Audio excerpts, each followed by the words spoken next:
saya Leni Iriani, dosen Sistem Informasi Fakultas Ilmu Komputer Universitas Satyaviti, Palembang.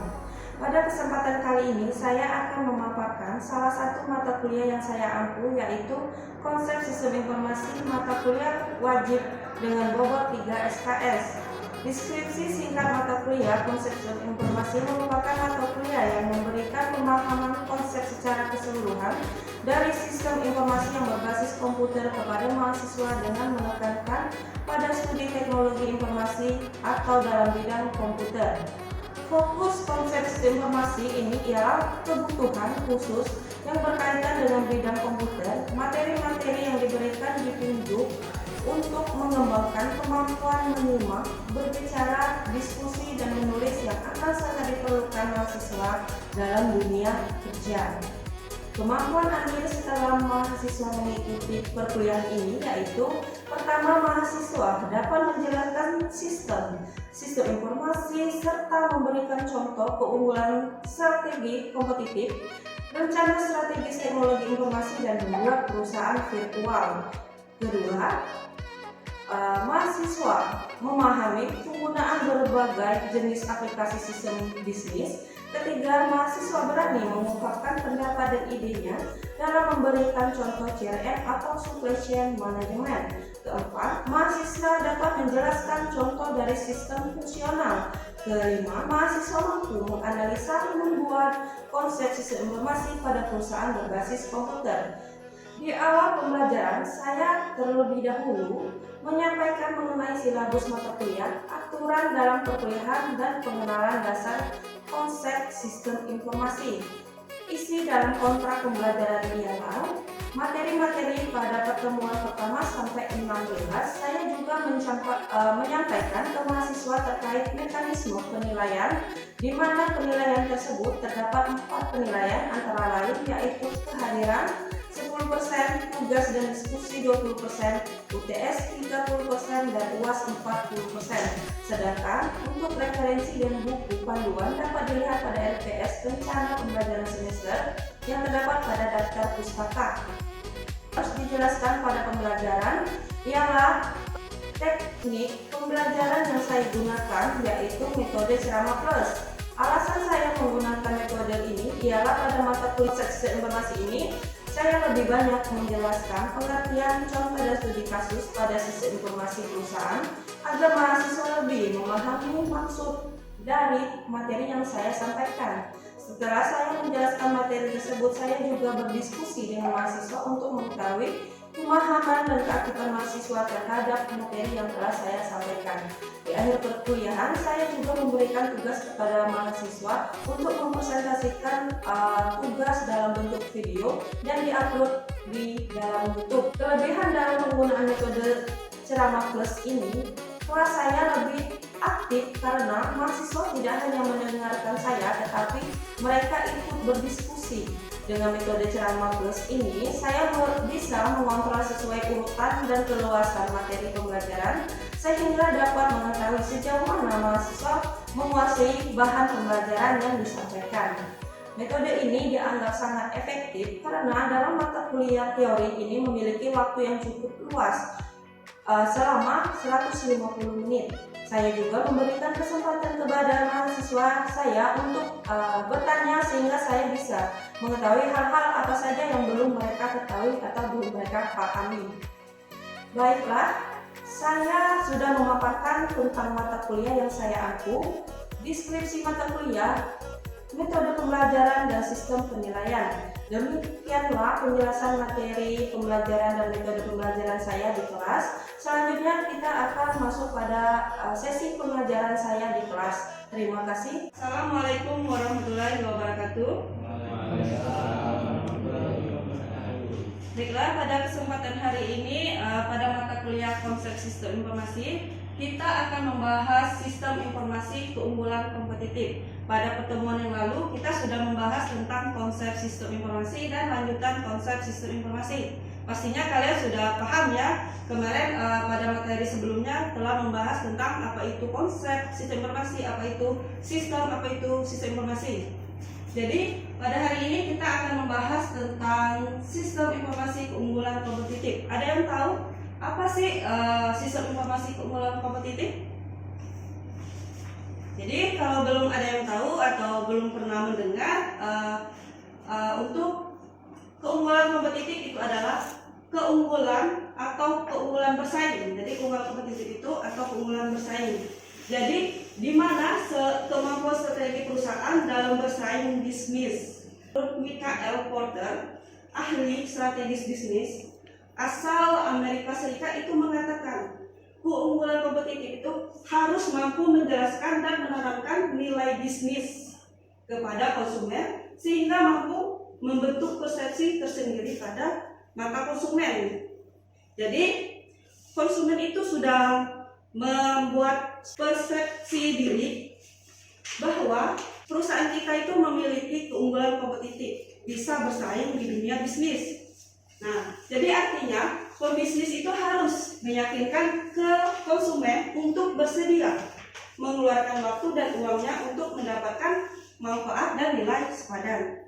Jadi artinya kita sebagai pebisnis harus bisa meyakinkan ke konsumen, wah, saya ini sudah mengeluarkan waktu dan uang saya untuk melihat bisnis ini atau mendapatkan jasa ataupun produk dari perusahaan ini. Jadi kita harus bisa memberikan pelayanan atau jasanya sesuai dengan nilai dan uang yang mereka keluarkan. Seperti itu. Sistem informasi keunggulan kompetitif mengacu pada pengguna informasi untuk mendapatkan tingkat lebih baik di pasaran. Nah, di sini menurut Profesor Harvard, Michael dan Porter itu menyatakan perusahaan mencapai keunggulan kompetitif itu pastinya dengan itu produk dan jasa dengan harga yang murah. Pastinya kalian sebagai konsumen selalu ingin mendapatkan produk dan jasa itu yang berkualitas, murah juga ya. Nah, kedua, produk dan jasa yang berkualitas. Jadi pastinya konsumen itu ingin perusahaan itu memberikan produk yang berkualitas dan memenuhi kebutuhan segmen pasar tertentu. Nah, di sini ada perusahaan dapat meraih keunggulan kompetitif. Nah, dia bisa meraih keunggulan kompetitif itu dengan rantai nilai. Jadi di sini ada rantai nilai. Ini adalah aktivitas utama atau primary activities. Nah, ini ada margin, di situ ada support activities. Jadi ini adalah aktivitas utama, itu ada support, aktivitas support, dan di sini margin. Nah, bagaimana cara kita mendapatkan keuntungan? Margin, pastinya kalian sudah tahu kan margin itu apa. Jadi, bagaimana cara kita mendapatkan margin dalam memproduksi sebuah produk? Jadi, pastinya kita harus memikirkan bagaimana sih operasional, logistik, market atau marketingnya, dan pelayanannya. Jadi, kalau kita ingin membuat produk atau memproduksi produk itu pastinya kita tahu dulu apa sih yang mau kita jual. Misal dengan pakaian, karena sekarang kan pastinya sekarang kan bulan puasa, bentar lagi lebaran, pastinya konsumen itu lebih tertarik pada pakaian ya. Jadi kita membeli pakaian, saya membeli pakaian gamis misalkan ataupun baju koko, harganya 50.000 satu piece ya. Jadi jangan kita jual harganya nggak apa-apa lah, 50.000, 55.000, untungnya 5.000, tanpa kita memikirkan operasional apa aja yang akan kita keluarkan, logistiknya, marketingnya, dan pelayanan. Jadi kita benar-benar harus memikirkan apa aja yang nantinya akan kita keluarkan dengan menjual produk itu ya. Nah, tentunya dengan untuk meraih margin itu kita butuh aktivitas support. Nah, dengan apa support? Infrastruktur. Jadi ada infrastruktur, ada SDM, ada juga teknologi, ada juga pengadaan barang ya. Nah itu, jadi kita sudah memikirkan, kita membeli produk ini dengan harga 50.000, pastinya nanti saya akan jual misalkan dengan keuntungan 30%, karena saya harus memikirkan operasionalnya, tempatnya, marketingnya, dan servisnya ya. Jadi itu harus kita pikirkan semua untuk mendapatkan sebuah margin. Itu. Apa ada yang belum paham? Coba Ibu pengen Ihsan ya di sini yang memiliki usaha lah ya, dikatakan usaha konter. Coba Ihsan bisa ceritakan sedikit bagaimana cara kita mendapatkan margin.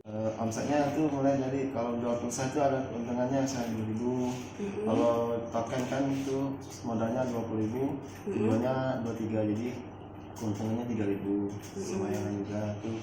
Kalau untuk saldo-saldo yang lain bisa kisaran 5.000 keuntungannya. Omsetnya tuh sehari nggak sampai 500.000 lah sehari. Ihsan kan sudah ngomong kalau token itu 20.000, pulsa itu tadi kan. Nah itu bagaimana cara Ihsan mengatur atau menargetkan berapa sih untung dari pulsa itu? Nah itu tadi targetnya kalau mulai dari di bawah 10.000 tuh 2.000, kalau di atas 20.000 tuh cuannya 3.000, kalau di atas 100.000 cuannya 5.000, jadi keuntungannya bisa ya di atas ini.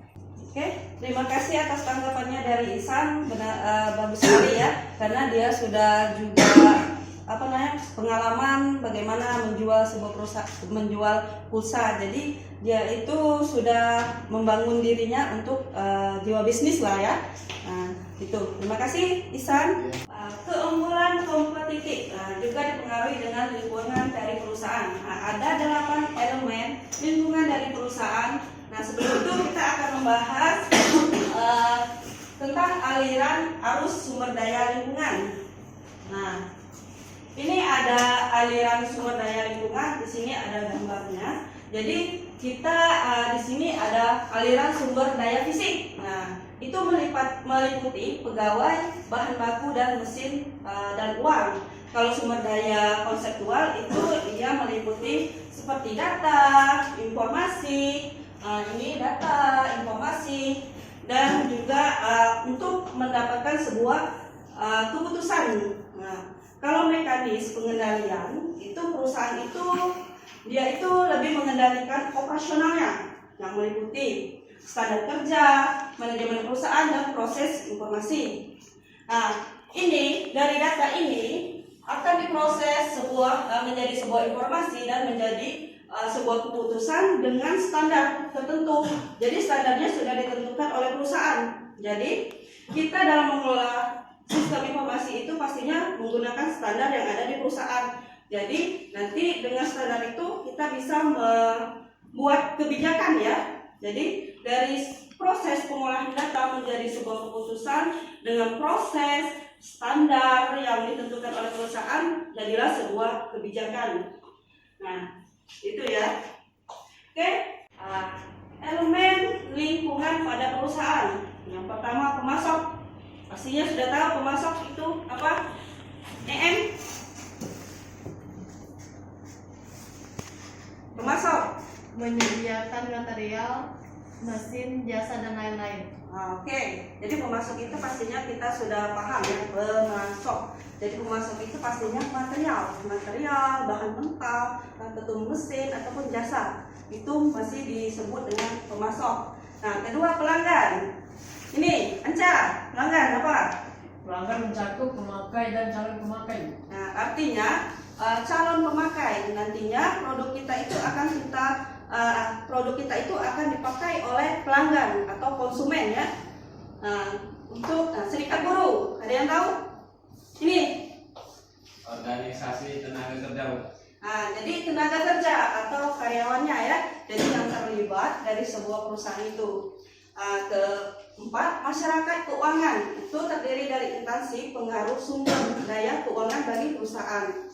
Nah, untuk pemegang saham atau pemilik itu orang yang menanamkan uang di perusahaan. Nah, jadi yang memegang saham itu pastinya mereka itu yang memiliki perusahaan dan kebijakan-kebijakan yang ada di perusahaan itu. Nah, pesaing, pesaing. Mencakup semua organisasi yang bersaing dengan perusahaan di pasar. Oke, pesaing ini banyak ya. misalkan kita memiliki perusahaan elektronik atau HP lah ya. Jadi kita itu pastinya banyak pesaing, ada Apple, ada Oppo, ada yang lainnya. Nah, jadi banyak pesaing-pesaing kita ya di lingkungan luar itu. Nah, pemerintah itu dia memberikan batasan dalam bentuk peraturan, tapi juga memberikan bantuan. Nah, dengan cara apa memberi bantuan? Kalau kita kerjasama. Kalau kita nggak kerjasama, pastinya kita tidak dapat keuntungan. Tapi kita pastinya diberikan batasan-batasan apa saja yang bisa kita lakukan dan tidak melanggar aturan.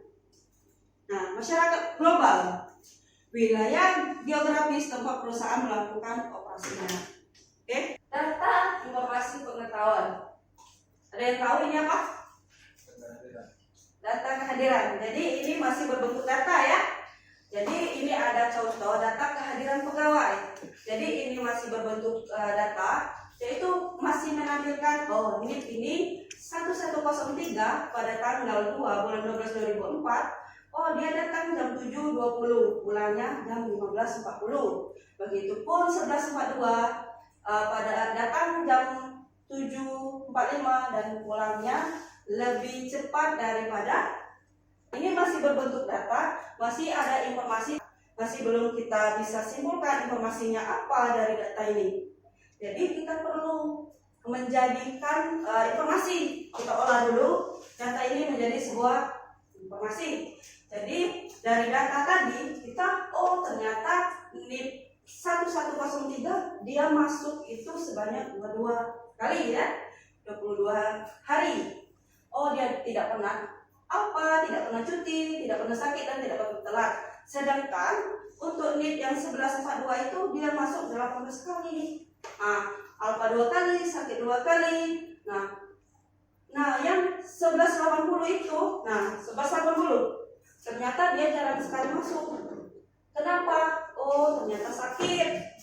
Nah, jadi kita dari data tadi bisa mengetahui, informasinya seperti ini. Kenapa orang ini jarang sekali hadir? Ternyata sakit. Nah, ini juga 1156 dia masuk cuma 10 kali, apa sekali. Nah, ternyata dia cuti. Masih cuti, makanya dia masih sedikit belum masuk kerjanya ya. Nah, ini adalah informasi akumulasi bulanan kehadiran pegawai. Bagaimana caranya untuk menjadi sebuah pengetahuan?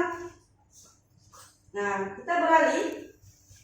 Nah, ini ada pengetahuan. Setelah kita tahu data tadi, karyawan tadi dia datang segini, informasinya si A sering masuk, si A masih cuti, si A sering alfa. Nah, jadi kita membuat sebuah pola kehadiran ribuan pegawai. Jadi di sini ada pengetahuan. Ternyata dari data-data kehadiran pegawai tadi, banyak yang terlambat di hari Senin dan hari Jumat.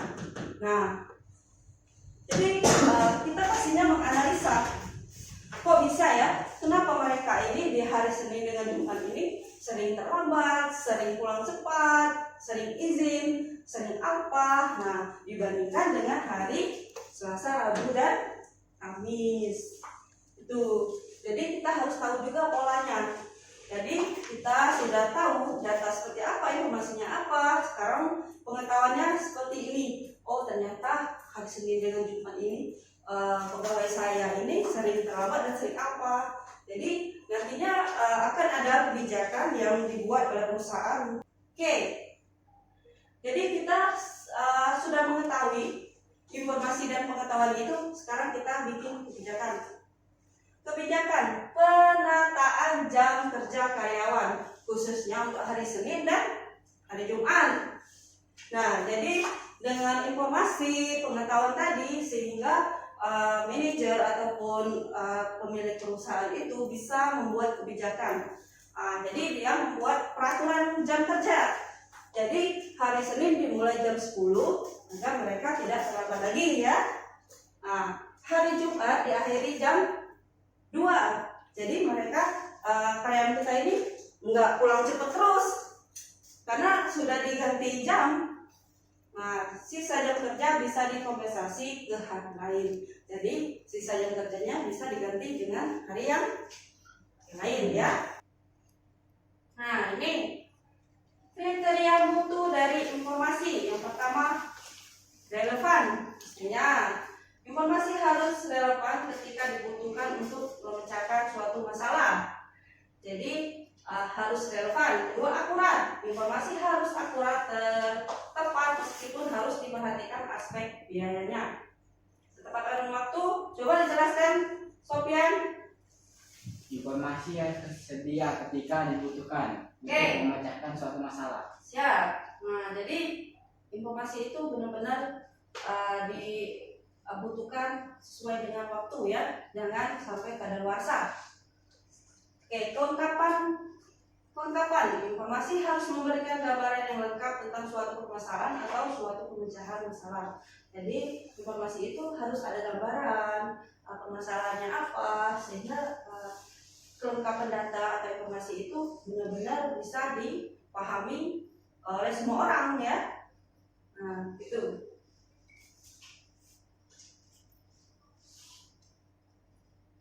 Oke, ini pertemuan kita ya dari materi tadi.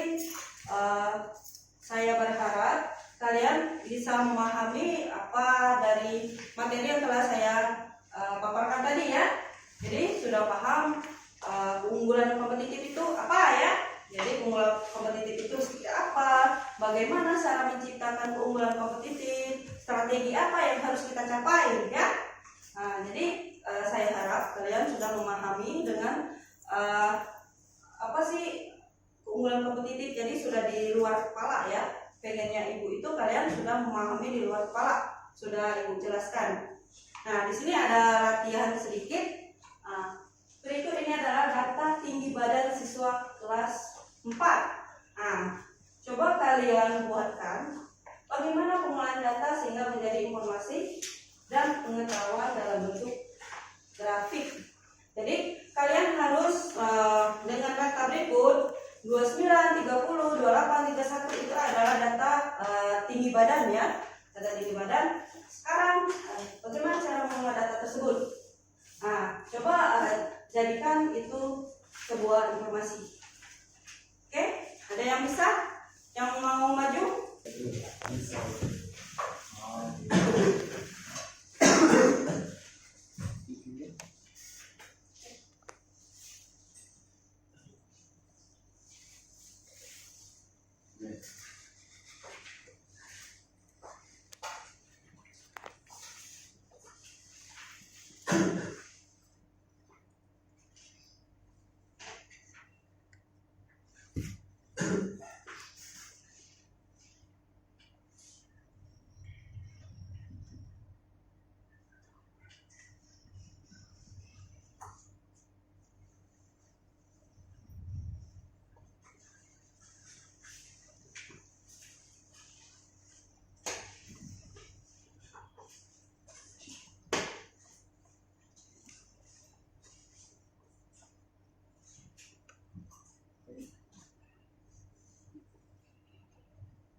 Oke.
Terima kasih.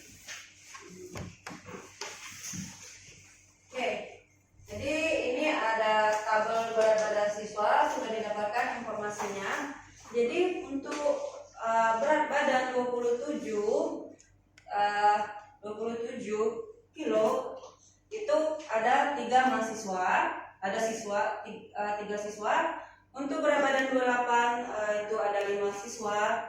29 ada 5 siswa, 30 berat badan 30 kilo itu ada 4 siswa, dan 31 kilo itu ada 3 siswa. Jadi bisa kita lihat informasi di sini. Oh, ternyata rata-rata berat badan siswa kelas 4 itu adalah sekitar 29,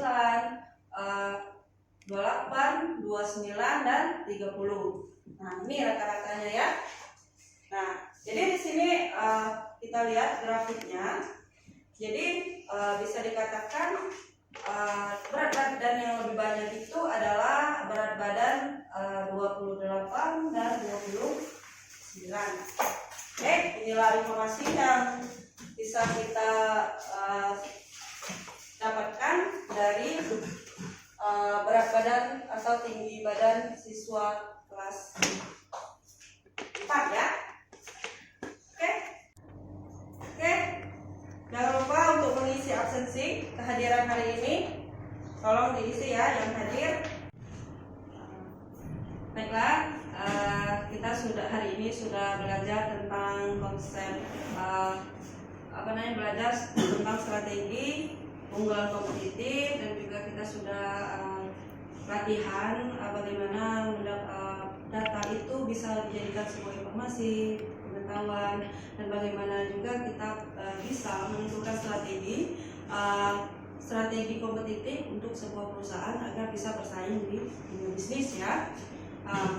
Oke, semoga ilmunya bermanfaat.